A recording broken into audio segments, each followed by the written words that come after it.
ஏ-டு-டி நந்தா. உங்களோட mental health எப்படி நீங்க மேனேஜ் பண்றீங்க அண்ட் உங்க ஸ்ட்ரெஸ் லெவல்ஸ் இதெல்லாம் வந்து எப்படி பண்றீங்க அண்ட் யங்ஸ்டர்ஸ்க்கு நீங்க என்ன சொல்ல வரீங்க? இது ஒரு இது போயிட்டு இருக்கு. அதை தாண்டி உங்களை ஃபுல்லா நீங்க ஒரே டீமாவே நான் அங்க உட்காந்துருக்காங்கல்ல அவங்க என்ன ஊப்பின்னு சொல்லுவாங்க. ஊப்பியா? உடன்பிறப்பு. ஓஹோ, கமெண்ட்ஸ்லயே சொல்றாங்களே. நம்ம சேனல் ஒரு 2 வீடியோ எடுத்து பார்த்தா தெரிய போகுது. 200 ரூபா ஊப்பிமாங்க. 200 பெறுவோம் 200 பெறுவோம் 200 பெறுவோம் 200 பெறுவோம். எல்லாரும் வந்து பாத்தீங்கன்னா வந்து இந்த வீடியோ அந்த வந்து A2DMK 200 ரூபீஸ். நானும் பலிக்கார மாதிரியே எவ்வளவு நேரம் நான் அடிக்கிறது. ஒரு சிஎம் போய் மீட் பண்ண போறேன்னா நாட்டு நடக்க பிரச்சனை, எக்கனாமி, நான் எப்பயுமே இந்த ட்ரக்ஸ் மாதிரியான விஷயங்களை நான் ஆப்போஸ் பண்ற ஆளு. அந்த மாதிரி விஷயங்கள் எல்லாத்தையும் கேட்க வேண்டியது நியாயமா இல்லையா? நீ ஒரு நியாயம் சொல்லு. நியாயம் என்னப்பா அநியாயமா இருக்கு? நான் சொல்ற நியாயம் எப்ப உனக்கு அநியாயமா கேக்குது? ரொம்பவே அதான் கேட்டிருக்கணும். நீங்க கேக்குற கேள்வி கரெக்ட் தான். நீ இந்த கேள்வி கேட்க ஆடியன்ஸ் கேட்க கரெக்டா இல்லையா? 100% நானே கேட்கிறேனே. அதுதான் நானும் இந்த கேள்வியை கேட்டேன். நீங்களே கேட்டீங்களா? ஆனா எதுவுமே வரல. என்னங்க எனக்கு ஒண்ணுமே புரியல. அதுதானப்பா எனக்கும் புரியல. ஏஐ வரப்போகுது, வேலையை இப்போ போடுறாங்க. பாசிட்டிவ் சைடா பார்த்தீங்கன்னா இது இன்ட்ரோவாலே எஜுகேஷன் யூஸ் பண்ண போறோம். இதை பத்தி உங்க கருத்து என்ன, நீங்க இது என்ன பண்ண போறோம், அது என்ன பண்ணலாம்னு நீங்க நினைக்கிறீங்கன்னு சொல்லிட்டு அவரோட ஏஐ பத்தின அவர் எந்த அளவுக்கு இன்வால்வ்டா இருக்கான்னு சொல்லிட்டு எனக்கு தெரியணுன்றதுக்கு நான் கேட்டேன். அதை நான் கேட்டேன், அது வரல. விடுங்க முடிங்க. அதான் இல்ல மூலையில வரல எதுவுமே வரல கேட்டது எதுவுமே வரல. ஏமாத்தி போட்டாங்க பெரியப்பா, நல்லா நம்ப வச்சு மோசம் பண்ணிட்டாங்க பெரியப்பா. அவங்க அமைச்ச இன்வைட் பாருங்க, meaningful conversation on politics, governance, direct question, thoughtful dialogue, exchange of perspective, இப்படிலாம் பயங்கரமா இருக்கா? இந்த மெசேஜ் பார்த்தா உங்களுக்கு எப்படி தோணுது? நீங்க சொல்லுங்க. இன்வைட்டை பார்த்தா என்ன தோணுது? சூப்பரா இருக்கு. போயிட்டு நல்லா கேள்வி கேட்கலாம். சூப்பர் கேள்வி கேட்கலாம். ஜாலி வாங்க போயிட்டு நம்ம ஜாலியாக கேள்வி கேட்போம் அப்படின்னு சொல்லிட்டு நானும் ரொம்ப போகணும். ஆனா அந்த ஈவெண்ட் பேரு தலைவரே 2.0. What bro, it's very wrong bro, it's very wrong. போன உடனே வந்துட்டு A2D இந்தாங்க அப்படின்னு சொல்லிட்டு கையில் ஒன்று கொடுக்குறாங்க. ஃபீட் பாக்ஸா?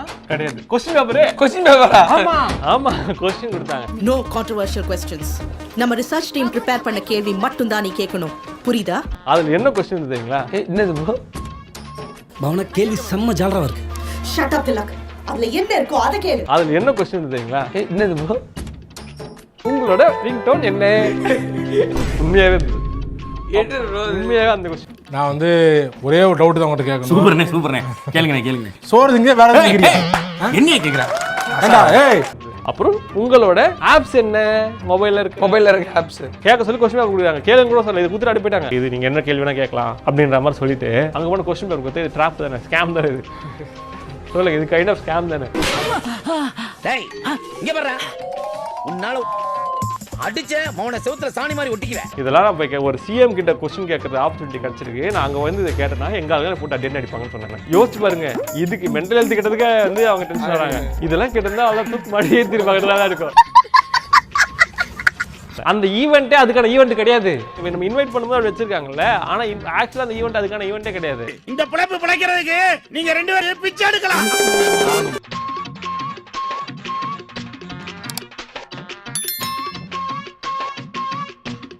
உன் பொண்டாட்டி உன் பேச்ச கேட்கலப்ப. பொண்டாட்டியோட ஆசை எதிர்த்து ஒரு காமெடிக்காக நான் வந்திருக்கேன். வீட்டே மாத்த முடியல, அப்புறம் எதுக்கு ஊருக்குள்ள வந்து அட்வைஸ் பண்ற?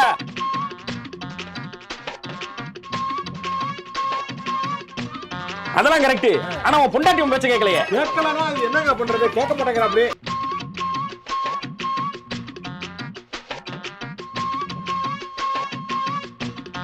முதல்ல பொண்டாட்டி கிட்ட சொல்லி புரிய வை. இதெல்லாம் கேட்க மாட்டேங்கறால அவதான் உங்கள்ட்ட சொல்லிட்டு. எது? ஏண்டா அப்ப நாங்க தான் இழுச்ச வேணா? இவர் சினிமால இவர் ஆள் தோட்ட போவதுக்கு டான்ஸ் ஆடுவாரு. கான்ஸ்டன்ட் ரவீந்திரன் ஆட முடியுமா? இது வேற அதே டான்ஸ் ஆனா வந்தா உதயநிதி ஸ்டாலினும் அது கொள்கையாளனா ஒத்துக்குறோம். பேச சொல்லுங்க.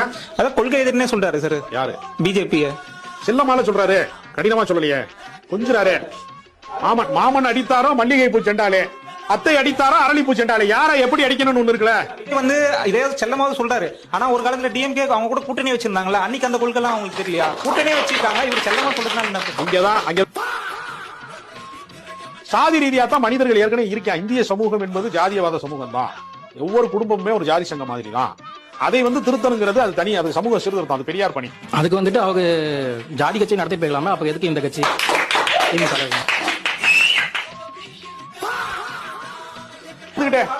ஆனா அதை தாழ்த்தி பேசுறது அந்த விஷயங்கள் திமுக இல்லன்னு சொல்றீங்களா? யாரு பேசுறா சொல்லுங்க. ஒரு சில வருஷங்களுக்கு முன்னாடி தயாநிதி மாறன் வந்துட்டு நாங்க என்ன தாழ்த்தப்பட்டவன்னு சொல்லிட்டு ஒரு மேடையில பேசிட்டு தனிநபருடைய பேச்சுவார்த்தையெல்லாம் வச்சுக்கிட்டு திமுக கொள்கையாது திமுக தலைவர் அவரு அவர் கட்சியில ஒரு ஆள் அவ்வளவுதான். தனிநபர் ஒருத்தன் போய் சாக்கு அடிச்சு மட்டையா படுத்துட்டு ரோட்ல வச்சுக்க திமுக காரர்கள் ரோட்ல படுப்பாங்களா குடிச்சிட்டு கேட்டா என்ன கேள்வி? கீழ இருக்கவங்க யாராவது சொன்னா தொண்டர்கள் தானே சொன்னாங்க, தலைவர் சொல்லுன்னு சொல்றீங்க. தலைவர்கள் சொன்னா தலைவர்கள் தானே சொன்னாங்க. இண்டிவிஜுவலா அப்புறம் எப்படி நம்ம எடுத்துக்க முடியும்?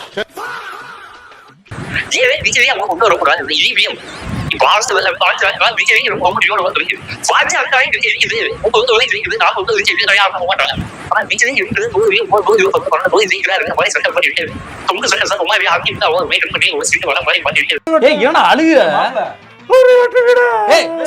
அழுதுக்கு இருக்க நீ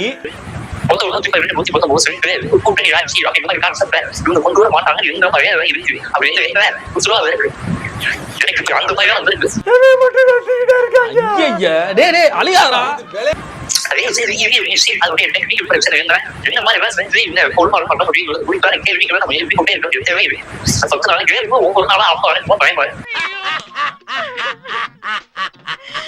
அது நல்லா கத்தியது கதறியது ஊரை கூட்டியது. இந்த மிஷின்ல கோளாறுன்றதை நான் ஏத்துக்கவே மாட்டேன். இவன் மூத்திரத்தை குடி, அப்ப கூட உனக்கு புத்தி வராது. இந்த மிஷின் வச்சு தான் நாங்க எலெக்ஷன் ஜெயிச்சிருக்கிறோம், இந்த மிஷின் வச்சு தான் நாங்க எலெக்ஷன் தோத்தோம்.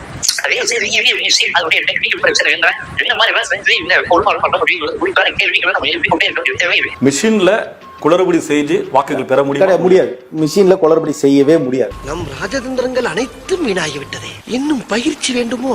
எல்லாருமே சொல்லுவாங்க நம்பர் 1 அமுக்குனா எல்லா ஓட்டும் நம்பர் 3க்கு போயிடுது. நம்பர் 1 வந்து காங்கிரஸ் கட்சி, நம்பர் 3 வந்து பாஜக, நம்பர் 1ல பட்டன் அமுக்கணும்னா நேரா 3க்கு போயிடுது அப்படி சொன்னா தப்பது.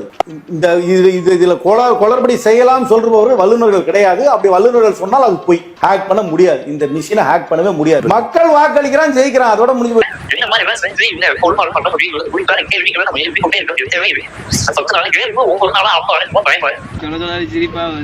நான் இங்க மனசு வருத்தத்துல இருக்க, உனக்கு சிரிப்பு வருதா? போடா அங்கிட்டு எந்திரிச்சு அடிக்க போறேன் சப்பு சப்புன்னு. ஓகே சார் கொத்தூஸ் அண்டா நீயா மறுபடியுமா? என்னாண்டா ஓ நிலைமை இப்படி ஆயிப்போச்சே. என்னப்பா செய்யறது, விதி விளையாடுச்சப்பா. நாய நீ விளையாண்டு போட்டு விதி மேலேண்டா பழி போடுற.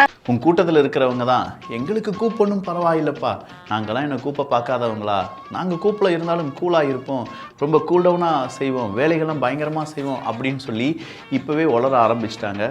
நிறைய பேர் வாண்டடாக வந்து சிக்க ஆரம்பிச்சிட்டாங்க.